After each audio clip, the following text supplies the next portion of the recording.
Continuing our series of professional profiles where we meet the person behind the business. Today, I'm going to be chatting to Nick Hewittson from Extra Windows.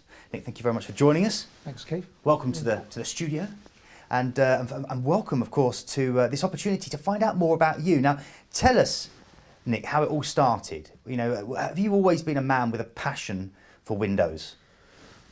I will say, my father was in the industry for 30 odd years, and as a young lad of 6, he used to drag me out to a little show caravan to force me to sell double glazing to unsuspecting passers-by. So really, at the age of 6, about 6 years old, he used to put me in a suit, drag me out there, and so I learned at a very young age about double glazing very quickly. So, that's child labour. I don't even know if that's allowed. Well, yeah, it probably was in those days. Did you make him a lot of money though? I think he did all right. He had a very good, nice business for many years, which he retired, and that kind of forced me when he retired to set up on my own, really, and start my own glazing company. Was it always that for you then? Kind of because you've been brought up in it, you know, that it was always going to be the way going glazing, or was it a case of, I'd like to do something else, but this is what I know? How was it for you? Is it a passion? Is it a love? Or is it just a job? I think to stay in the double glazing industry, in the conservatory industry, Keith, it needs to be a passion because it's a tough old industry. But yeah, I was brought up in it. I enjoyed it. I really enjoyed dealing with the general public and selling windows and designing conservatories. And I realised quite quickly in this industry that it's not a great industry. It hasn't got a good name. So when we set up the business, we wanted to set up something that's a little bit different to what everyone else is doing in the market, something that's different and hopefully treating customers in a better way than most do in our industry. And I think I learned that ethos from my father because he had a very nice family business. It was, had great customer service, and that was rare, and it still is rare in the industry. So we'd like to think what we've done is a little bit different. You're right to bring this up because there is this traditional idea of the kind of cutthroat, double glazing salesman who with no soul. There is that image out there. People have that, and you're right to comment that. So why is that, do you think? Why is there this image? Is it right? Is it a truthful image? Is it justified? I think it is justified. Over the years, it's been an awful industry. I think the industry has changed a lot, but it's still far from perfect. I mean, we've done everything we physically can to come across as a family business, to be honest, to not have these silly games played with customers when they give a price, starting up there and then coming down to there. You know, we don't play those games with our customers. We just try and be honest, offer good products, a very good service. And I think the bottom line is step away from the standard. People expect something when a double glazing salesman comes into their home, and we want to be different to the others. And I think we are. From my experience of people I've come across in the industry, because I still get out there and speak to clients, is we don't have these vicious, hard salespeople. We're not into that kind of thing, and we don't want to be offering that awful service. We want to be offering a good service to people without all the silly sales gimmicks.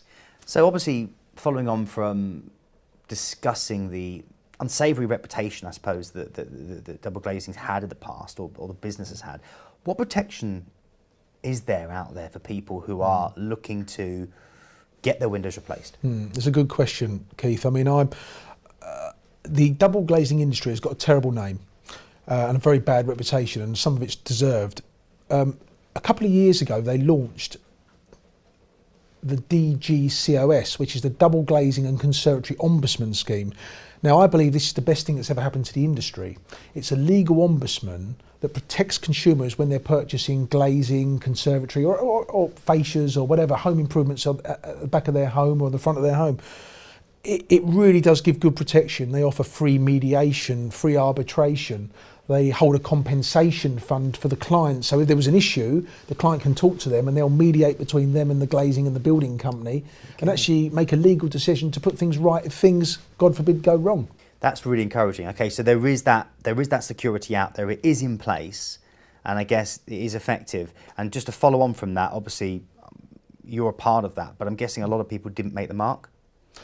The industry is frightening. I mean, when they launched this ombudsman, round about 90% of the industry were rejected from the scheme. Now that's changed, it has got better, but they were not up to the credentials of what the Ombudsman set. So I'd strongly advise, and Nick Ross, actually the guy from Crime Watch, Watchdog, is actually fronting the scheme. He, in his video on our website, it basically says, I strongly advise you use a DGCOS member when looking at double glazing or home improvements. And I'd agree with him. People want to sit back and relax and know they're dealing with a professional operation and not risking their hard-earned money. Absolutely. Now, how do you, out of interest, how do you ensure it? Because it's obvious chatting to you, Nick, that you have got a real warmth. And I guess that's why that's made you very successful, because I think people buy from people, don't they? They don't buy necessarily a product, they buy from people. So I'm buying into you, chatting to you. How do you pass that on? Is that something you can pass on, or is it something which there's a certain, in a sense, shouldn't say choir about it? You've either got it or you haven't got it. I think people now, buyers, if you like, clients, that people that purchase things are not silly anymore. You know, they do their homework, they look into things, they get on the web, the net, which we're quite big on the net.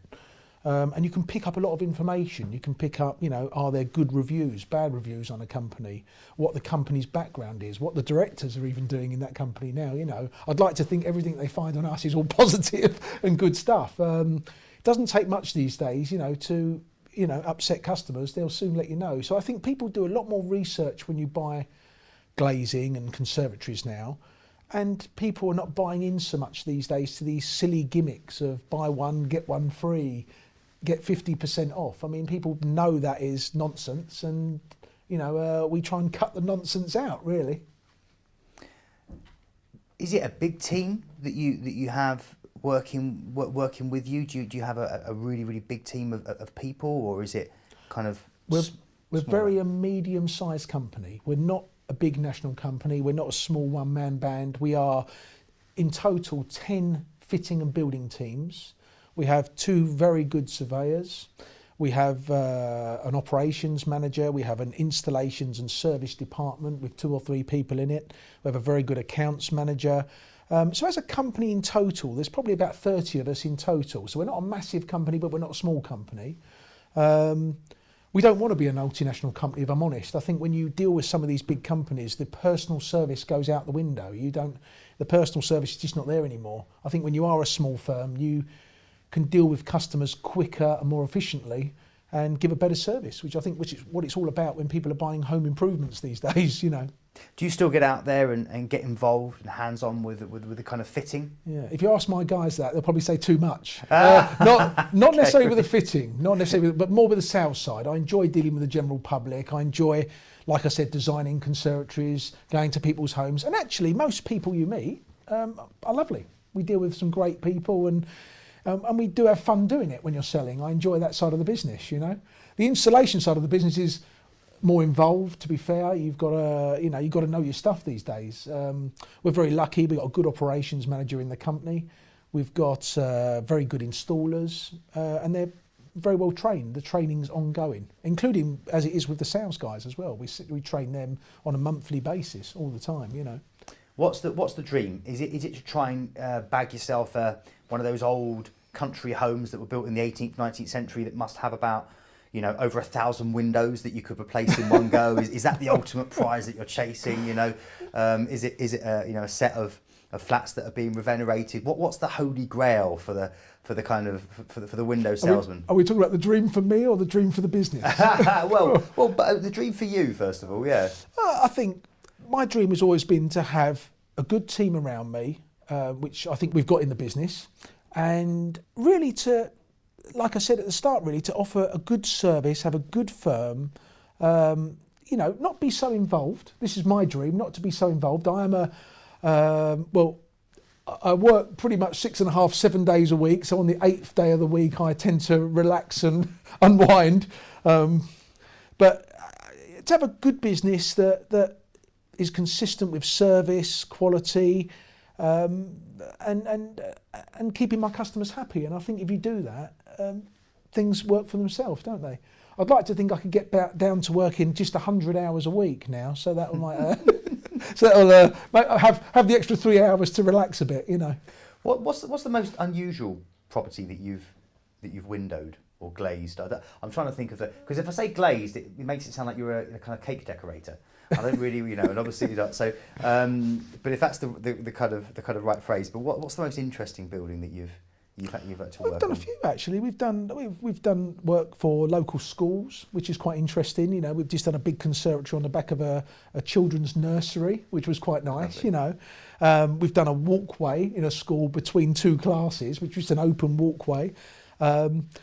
I think every house you go to is normally something slightly different, especially when you're designing and building conservatories, because of course everyone wants something different. Some people want it for a dining room, some people want it for a kitchen extension, and some people want it somewhere to stick the kids when they're getting on their nerves, you know. So, but everything, they're very different, every job we do. So what's the difference then, this is interesting, between a conservatory and just an extension? Classify what makes something a conservatory and what makes something an extension. It's a good question, Keith, because now conservatories have become extensions.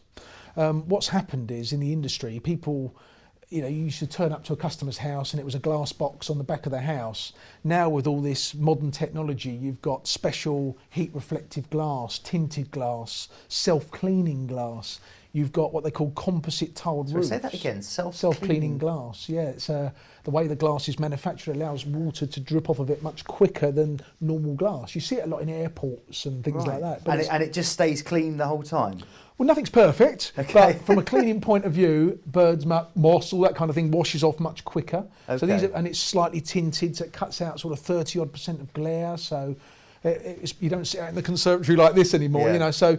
Obviously people want cavity walls, they want plastering, they want electrics, they want heating. You've now got what they call composite tiled solid roof structures, which are compliant with building regulations. So conservatories are no longer conservatories, they are becoming extensions and actually being added to the footprint of the property. So from a value point of view, they're actually adding value to the property as well. Whereas a conservatory adds a slight value, but extension adds more. So people are looking for that, you know, that room they can use 365 days of the year and not just twice in the summer, you know. What's forced that change then? Why has that change happened? Is it just due to better quality of materials, the way the design has changed due to need? What's forced that change and that kind of a bit of everything. I think also the recession. I think it was a positive thing in the building industry. A lot of people moaned about it, but what I noticed during the recession a couple of years ago was people were not moving. And if they were moving, it was costing them, you know, in this area, probably Kent, 15 to 20, maybe £25,000 in stamp duty and moving costs. And that money can be spent on a very nice conservatory stroke retrofit conservatory roof or an extension on the back of your home. So I think a lot of people decided to stay put, see what happens in the market. I think that feeling's still the same with the current Brexit and all the rest of it. People are concerned about the housing market, they're concerned about the value of their home. So the building industry actually is, in my experience, doing very well. Because people just don't want to move and they're all improving.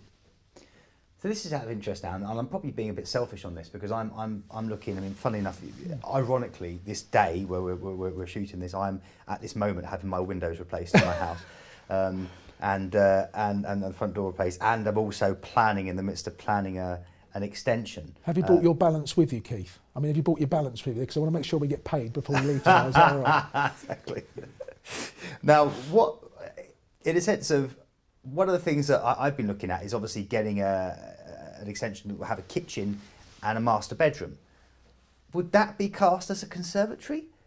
Could you stretch that far, or does the conservatory thing just desiccate? Because to me, a conservatory is a space not on the end of a house. It's normally cold if it's winter, and it's normally got lots of glass.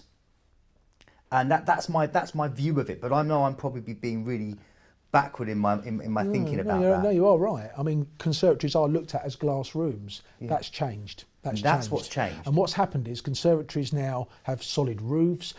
What happens basically, they're no longer a conservatory. They become, well, a building regulation extension, really. So they have to go through building different types of regulation. But conservatories are phasing out, extensions are phasing in, if you like, and we still do the glass conservatories with the lovely glass roofs and things. It's horses for courses. It depends what someone wants. If they want to sit in a lovely room, enjoy the garden, have a cup of tea or a glass of wine, and that's lovely, and you can use those rooms, every day of the week. But if you want something that's what you said, maybe a kitchen extension, maybe an extra room for someone to stay in, maybe even put a downstairs toilet in. We are doing those kind of things. Different regulations, but and obviously a lot more work, and of course that reflects in the cost. But those things now are being done by our company, and a lot of glazing companies are getting into that type of business now. I'd say we're well in front on that type of build now, next to most. What's the biggest conservatory you've ever worked on? Oh, wow. I wish you'd asked my father this question. He actually built one of the biggest conservatories in the UK. It was going back, it was actually on the side, believe it or not, of the Brook Hospital, which unfortunately got knocked down and left from the QE. But our biggest conservatory, but it was probably square meterage wise, it was big, probably about 12 metres wide, 4 or 5 metres deep. So you're probably talking 120, 130 square metres, big room. We have done them. That nursery I was talking about earlier at the school was quite a big nursery. It had to be very, very well built because there was lots of 30s small children running around this room. But we take everything into consideration when building these things. Okay, final question, and this is more an opportunity, I suppose, to share some insider knowledge to people who in the future are going to get their windows. Because I think you're supposed to replace your windows every 15, 20 years. Is it around then? Or I think, and I hate to say this next line, but I think when you replace your windows, if they're done right, in the right product, by the right company, to be honest, unless you just really hate the design, they should last forever, to be honest. Right, as long as you look after things, Keith. At the end of the day. Can I say, I really like that. That's real honesty. Now, everyone else I've spoken to said, oh, no, it's 15, 20 years. They give you that kind of thing when they pick up your engine and they look under your engine.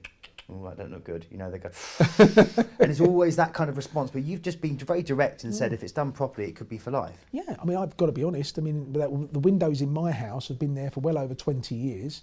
I don't anticipate changing them in the next 10. So, if you look after things, it's like anything. You lubricate the hinges maybe once a year, and you put a bit of WD-40 in your lock, and you just keep things clean and tidy. It's like anything; it will last. I think the main reason for replacing windows is people move into that house, decide they don't like the leads or the Georgian, and want to go for a different design. That's pretty much. I've got time for one more question, and I want to squeeze it in: triple glazing or double glazing? Is there really is there really a need to go for triple glazing? Or we do more double glazing. We do triple glazing. There's a need in certain circumstances where people are extremely vulnerable, perhaps on a very high hill, where they're more susceptible perhaps to heavy winds and this kind weather. of thing. Noise can be slightly improved with triple glazing. Insulation's not massively improved actually. But I think it's horses for courses. It's when it's needed. If you're on a busy motorway, then I'd probably say let's go for triple glazing at the front to help a little bit. Brilliant. You've been an absolute revelation to chat to. Thank you so much indeed. Thanks, Keith. I think if only I'd met you before. I'm sure we'd have done a better deal for you, Keith. I'm sure. No, exactly. And it'd have been for life, not just for 15, 20 years. Absolutely. As well. Absolutely. Thank you very much indeed. Lovely to meet you. Nick Hewittson there from Extra Windows.